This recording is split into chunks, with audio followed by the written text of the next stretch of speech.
اللهم صل وسلم على الرسول وآل النبي. اعوذ باللہ من الشیطان اللعین الرجیم. بسم اللہ الرحمن الرحیم. اللہم صل علی محمد وآل محمد وعجل فرجہم.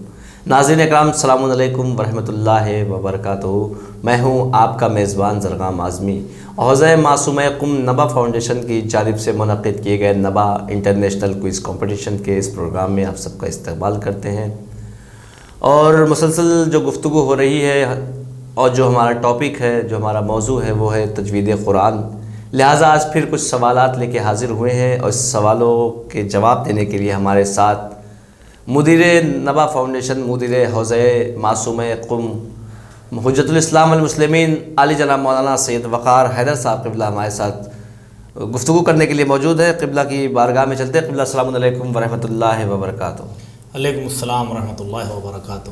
قبلہ، چونکہ تجوید قرآن کے حوالے سے مسلسل گفتگو ہو رہی ہے، لہٰذا آج کا سب سے پہلا سوال یہ ہے کہ تفخیم اور ترقیق کا کیا مطلب ہے؟ اعوذ باللہ من الشیطان الرجیم. بسم اللہ الرحمن الرحیم. اللہم صلی علی محمد وآل محمد وعجل فرجہم. اما بعد، قال رسول اللہ صلی اللہ علیہ وآلہ وسلم: حسن القرآن باصواتکم فإن الصوت الحسن یزید القرآن حسنا. رسول اکرم کی یہ حدیث ہے کہ قرآن کریم کو اپنی آواز کے ذریعے سے حسن بخشو اور خوبصورت بناؤ، اس لیے کہ اچھی آواز قرآن کو حسن عطا کرتی ہے، خوبصورتی میں اضافہ کرتی ہے. محترم ناظرین، السلام علیکم ورحمۃ اللہ وبرکاتہ. یقیناً یہ جو گفتگو ہو رہی ہے وہ اسی لیے ہو رہی ہے کہ جو فرمائشات پیغمبر اکرم حضرت محمد مصطفیٰ صلی اللہ علیہ وآلہ وسلم ہے اور اقوال معصومین علیہ السلام ہیں، قرآن سے قریب ہونا اور قرآن کو عربی کے لہجے میں ادا کرنا، صحیح تلفظ کے ساتھ ادا کرنا، اسی چیز کو نبا فاؤنڈیشن آپ لوگوں تک پہنچانا چاہتا ہے اور پوری کوشش جاری و ساری ہے. جہاں تک گفتگو تفخیم اور ترقیق کی آپ نے کیا ہے، ایک بہت اہم چیز ہے. حالانکہ جب آپ کتابوں میں دیکھیں گے تو جو ترتیب ہم لوگ لے کے چل رہے ہیں اس سے بالکل الگ طریقے کی ترتیب ہے. پہلے مخارج بتا دیا جائے گا، موٹا ان حروف کو موٹا پڑھا جاتا ہے، ان حروف کو پتلا، لیکن خود یعنی ان حروف کو تفخیم کیا جائے گا، ترقیق، لیکن تفخیم و ترقیق کا مطلب نہیں پتہ ہوتا ہے. اس لیے سب سے پہلے جو تفخیم و ترقیق آپ نے پوچھا، یہ بہت اچھی ترتیب کے ذریعے سے پوچھا ہے، جزاک اللہ. دیکھیں، تفخیم کہتے ہیں موٹا بنانا اور ترقیق کہتے ہیں پتلا کرنا. یہاں پہ کیا ہے؟ موٹا ادا کرنا، پتلا ادا کرنا. یعنی تفخیم کہتے ہیں حروف کو موٹا پڑھنا، موٹا ادا کرنا، اور ترقیق کہتے ہیں حروف کو پتلا ادا کرنا. جیسے کچھ حروف مثلا جیسے سین ہے، پتلا ادا کیا جاتا ہے، سلام، مستقیم، لیکن صاد کو موٹا ادا کیا جاتا ہے، جیسے صالحین، صالحین، صدق اللہ، قاف اللہ، صدق اللہ وغیرہ. تو یہ ہے تفخیم اور ترقیق کا مطلب. اب یہ ہے کہ کیسے ہم کسی حرف کو اگر ہمیں موٹا ادا کرنا ہے تو ہم کیسے موٹا ادا کریں، اور اگر کسی حرف کو پتلا ادا کرنا ہے تو ہم پتلا کیسے ادا کریں. اور یہ بہت ضروری ہے جاننا، بہت امپورٹنٹ ہے، اس لیے کہ آج جو مخارج حروف بیان کیا جائے گا اس میں بھی اس کا بہت زیادہ اثر ہوگا. تو کیسے موٹا، کیسے ادا، کیا اس کی پہچان ہے؟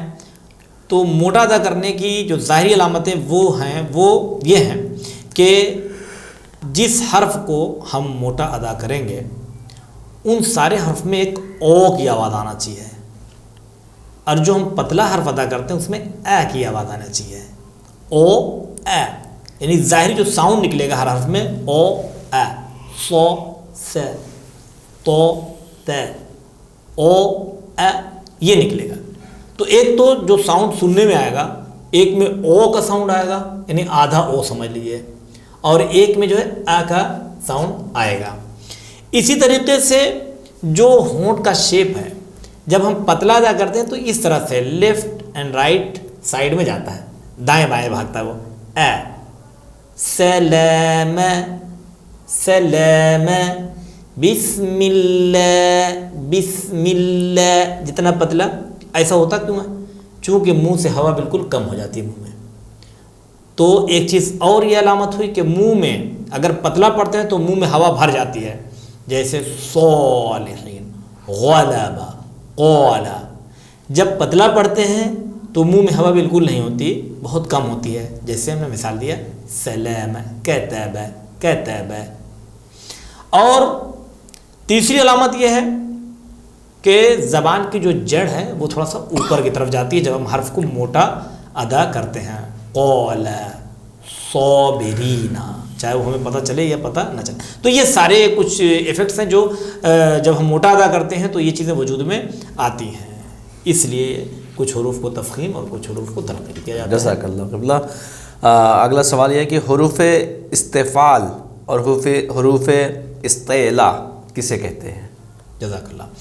یہ جو بھی ہم نے تفخیم اور ترقیق بتایا، اس کا مطلب ہوتا ہے حرف کو موٹا پڑھنا اور حرف کو پتلا پڑھنا.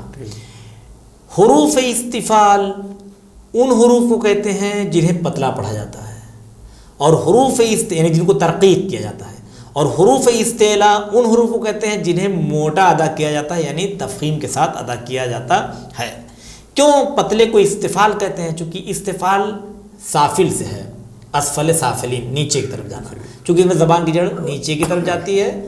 اور استعلاء کو کیوں استعلاء کہتے ہیں؟ چونکہ جب حرف کو موٹا ادا کرتے ہیں تو زبان کی جڑ اوپر کی طرف جاتی ہے، اس لیے اس کو حروف استعلاء کہتے ہیں. اور وہ حروف کے جو جنہیں موٹا ادا کیا جاتا ہے، جنہیں ہمیشہ موٹا ادا کیا جاتا ہے، وہ حروف استعلاء 7 ہیں. 7 حروف استعلاء ہیں. صاد ہے، ضاد ہے، طا، ظا اور خا، غین اور قاف. یہ حروف استعلاء کہلاتے ہیں. یہ 7 حروف. اور ان 7 میں بھی جو شروع کے 4، دیکھیں یاد رکھنے کے لیے سیدھا یہ کہ لائن سے صاد سے شروع کریے تو 4 تو لائن سے پہنچ جائیں گے. صاد، ضاد، طا، ظا. اب اس کے بعد بچے 3، خا، غین اور قاف. اس میں جو یہ 4 شروع کے لائنز ترتیب سے ہیں انہیں زیادہ موٹا ادا کرنا ہے، زیادہ بھاری ہیں. اور جو بعد والے 3 ہیں وہ بھی موٹے ادا ہوں گے، لیکن ان کے مقابلے میں تھوڑا سا کم ان کو موٹا ادا کیا جائے گا. سب کی مثالیں میں ایک ایک دیتا ہوں. جیسے صاد ہے تو اصابہ، اصابہ، صا، صابہ. ایسی ضاد ہے اضاء، اضاء. اور ولا ضالین. اور طا جیسے اہدنا الصراط المستقیم، صراط، صراط. تل نہیں، تل کہیں گے تو پتلا ہو جائے گا یہ تل. طال، طال. مخارج بیان کیے جائیں گے، ابھی صرف صفات. غین جیسے غیر المغضوب، غیر، غیر موٹا ادا کیا جائے گا. اور جو علامتیں بتائی ہیں موٹا ادا کرنے کی اسے آپ فالو کرنے کی ضرور کوشش کریے گا. غیر، غفر، غفر. اور ایسے قاف ہے قابلک، قابلک. اور قالو، قالو. حیدرآباد والے لوگ جو ہمارے اسٹوڈنٹس ہیں ذرا خالو سے بچا کر قالو کو رکھیے گا، بالکل خالو نہ ہونے پائے بلکہ قالو. جزاک اللہ. تو یہ تھے کچھ حروف جنہیں حروف استعلاء کہتے ہیں. جزاک اللہ. یہ مخارج حروف کسے کہتے ہیں اور عربی زبان میں کتنے حروف کا مخرج اردو زبان سے الگ ہے؟ دیکھیے مخارج حروف یعنی حرف کو ادا کرنے کی جگہ، مخرج خارج ہونے کی جگہ، مخارج خارج ہونے کی جگہیں، یعنی کہاں کہاں سے کون کون سے حروف جو ہیں وہ ادا کیے جاتے ہیں.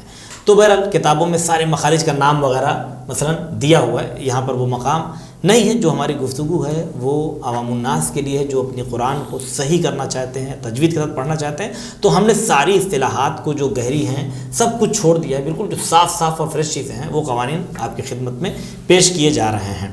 تو مخارج حروف کے ادا کرنے کی جگہیں ہیں.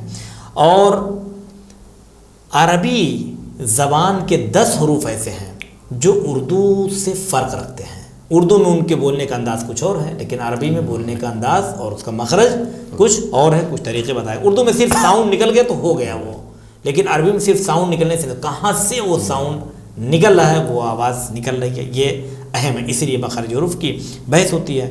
تو 10 حروف ایسے ہیں کہ جن کے مخارج جو ہیں وہ عربی زبان میں اردو سے الگ ہیں. وہ 10 حروف ہیں: ثا، ح، ذال، صاد، ضاد، طا، ظا، عین، غین اور واو کا مخرج ہے جنہیں الگ ادا کیا جاتا ہے.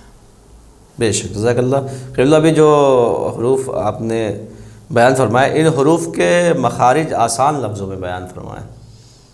جزاک اللہ، آپ نے تو ایک سوال کر دیا، لیکن اس سوال کے اندر 7 سوال چھپے ہوئے ہیں۔ لیکن ناظرین، میرا یہ ماننا ہے کہ اگر آپ نے ہمارے بتائے ہوئے طریقے سے مخارج حروف کو یاد کر لیا تو 1.5 منٹ کے اندر مخارج حروف کو ایک انسان بیان کر سکتا ہے، اور کم بھی بیان کر سکتے ہیں، 1.5 منٹ میں آرام سے مطلب بیان کر سکتے ہیں۔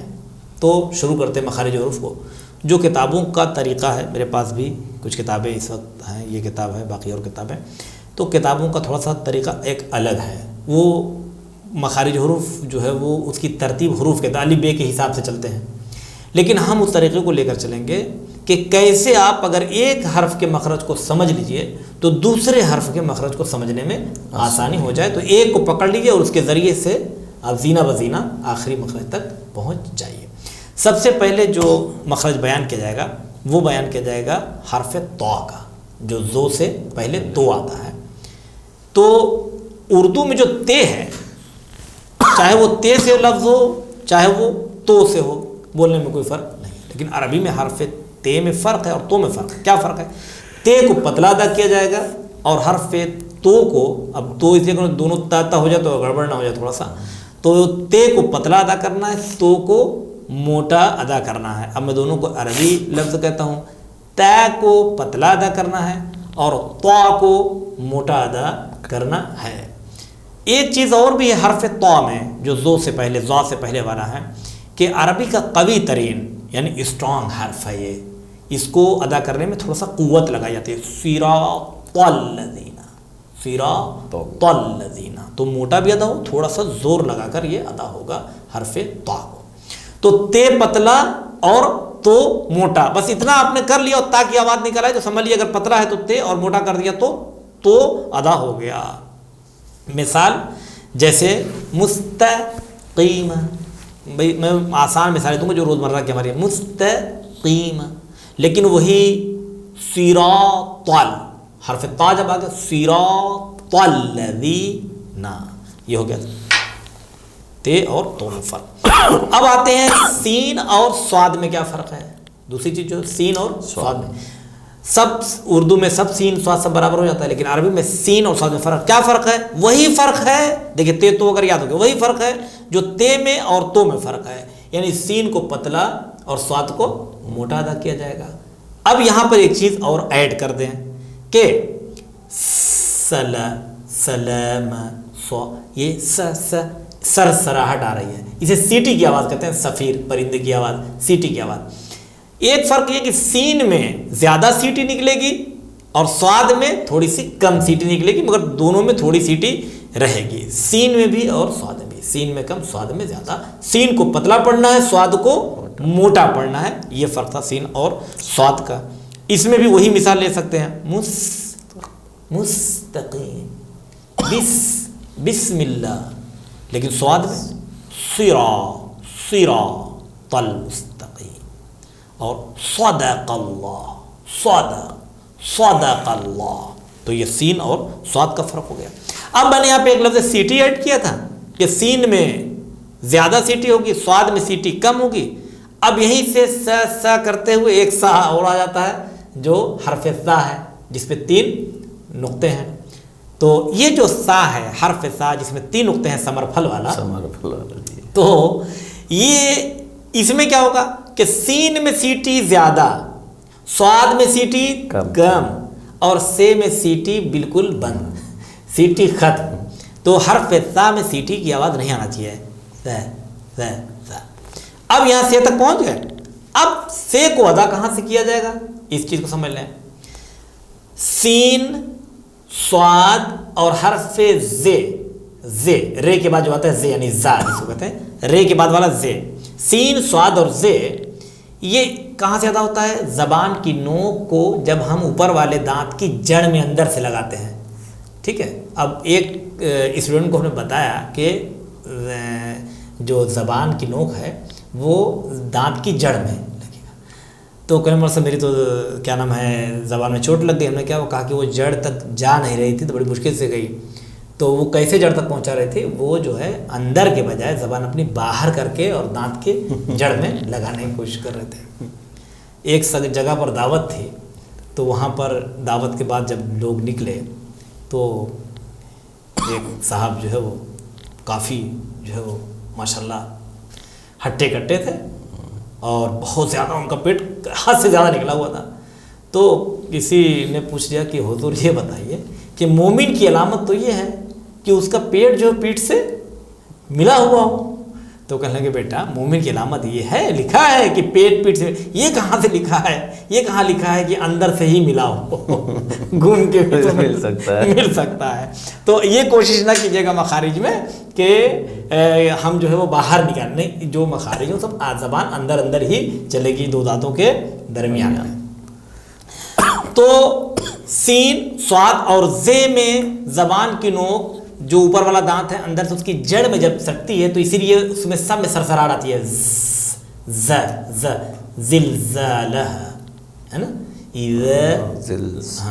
زلزلت الارض زلزالہ. تو جب ہم زے کہتے ہیں، رے کے بعد والا زے ہے نا، تو سین، صاد اور زے کا مخرج دانت کے اندر جڑ میں ٹچ کرتے ہیں.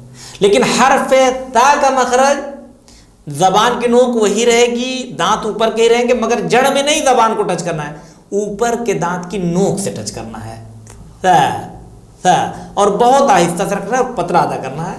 ث جیسے مثال، جیسے ثواب وقال ثواب، ث تو اوپر کے دانت کی نوک پر زبان کی نوک کو رکھ کے ہلکا سا بولیے گا، پتلا. ثواب. اور ایسے ہی کثیرا، قلیلا کثیرا، کثیرا کثیرا. اور کثیرا کہہ دیا تو سین ہو گئی، کثیرا سرسراہٹ نہیں ہونی چاہیے، کثیرا کثیرا کثیرا. تو یہ ہو گیا حرف سا کا مخرج. اب جب حرف سا پتہ چل گیا کہ زبان کی نوک اوپر کے دانت کی نوک میں ملانے سے ادا ہوتا ہے، تو وہیں سے ایک حرف اور ادا ہوتا ہے جسے زال کہتے ہیں. ذالک الذین، ذالک الکتاب. اس کو بھی بہت نازک اور پتلا ادا کیا جائے گا، بہت باریک، اور جتنا ہلکا سا زبان کو ٹچ کریں گے اتنا اچھا یہ مخرج ادا ہوگا. ذالک کذالک هو الذی بعث، هو الذی بعث.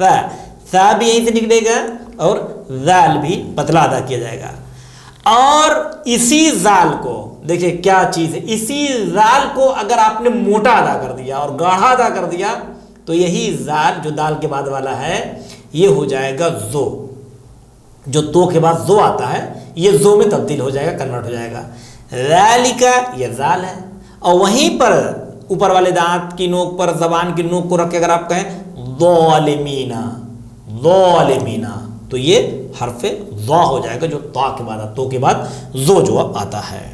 ظلم، ظلموا یا ظالمین، ظہروا، یہ موٹا ادا کیا جائے گا. اسی طرح سے اب جلدی سے بیان کر دو ضاد کا مخرج. اب یہ ہو گیا نو کے زبان تک پہنچ گئے. نو کے زبان کے بعد مرحلہ آتا ہے کنارہ زبان کا، جو حرف ضاد ہے، جو صاد کے بعد ہوتا ہے، جو والا ضالین والا ہے. ضاد کو یا تو زبان کے اس سائڈ سے ادا کیا جائے گا یا زبان کی اس سائڈ سے ادھر کے ہی دانت میں اوپر والے ملانے سے ڈاڑھ میں ملا کے ادا ہوگا. والین، والین. تو چاہے وہ داہنی طرف سے ادا کریں چاہے بائیں طرف سے، اور موٹا ادا کیا جائے گا اسے والین، جیسے ولا ضالین. تو یہ ضاد کا مخرج ہو گیا کہ آپ کو زبان کی نوک کا یوز نہیں کرنا ہے بلکہ زبان کے سائڈز کا یوز کرنا ہے اور موٹا ادا کرنا ہوگا. ہو گیا یہ. اب زبان کو چھوڑ دیجئے اور آ جائیے ہونٹوں پر. کیا بچا؟ صرف ایک مخرج بچا ہے، وہ ہے واو کا مخرج. واو کہاں سے ادا کیا جائے گا؟ البتہ ہا اور عین کا تھوڑا بیان کر دوں گا. واو کا مخرج کہاں سے؟ لوگ اردو میں اوپر والے دانت اور نیچے والے ہونٹ سے ادا کرتے ہیں. فا فا. عربی میں ایسا نہیں ہے. عربی میں جو دانت ٹچ نہیں ہونا چاہیے، صرف لپس کے ذریعے سے ہونٹوں کو غنچے کی شکل میں گول بنا کر ادا کیا جائے گا. وا وا وا وا هو والذی و قل هو واللہ واللہ. تو واو یہاں سے ادا ہوگا. اس طرح سے واو کو ادا کرنے کے سننے والے کہتے ہیں واو، یہ ہے آپ کا واو، جس کا مخرج صرف اور صرف جو ہے وہ ہونٹ ہے۔ اب عین اور ہا جو ہے اسے یعنی بڑا ہا جو جیم کے بعد والا آتا ہے وہ، اور عین یہ حلق کے درمیان سے ادا کیا جاتا ہے، اور جب اس کو اثر یہ ہوتا ہے اس کو ادا کرنے میں کہ جو حلق کی دیواریں ہیں وہ آپس میں سمٹنے لگتی ہیں، ہا اس لیے الف سے عین کو بچائیے، اور بڑا ہا کو چھوٹا ہا سے چھوٹی ہا سے بچائیے، حلق چھوٹی ہا سے، لیکن ہا جیسے حلیم حلیم رحمان، بسم اللہ الرحمن الرحیم، یہ تھے مخارج حروف۔ بے شک، جزاک اللہ قبلہ، بہت خوبصورت انداز میں آپ نے سوالوں کا جواب دیا، ناظرین مطمئن ہوں گے انشاءاللہ۔ تو ناظرین آج ہمارا وقت یہیں پہ تمام ہوتا ہے، انشاءاللہ پھر ملاقات ہوگی نیکسٹ ایپیسوڈ میں، تب تک کے لیے ہمیں اجازت دیجیے، خدا حافظ، والسلام علیکم ورحمۃ اللہ وبرکاتہ۔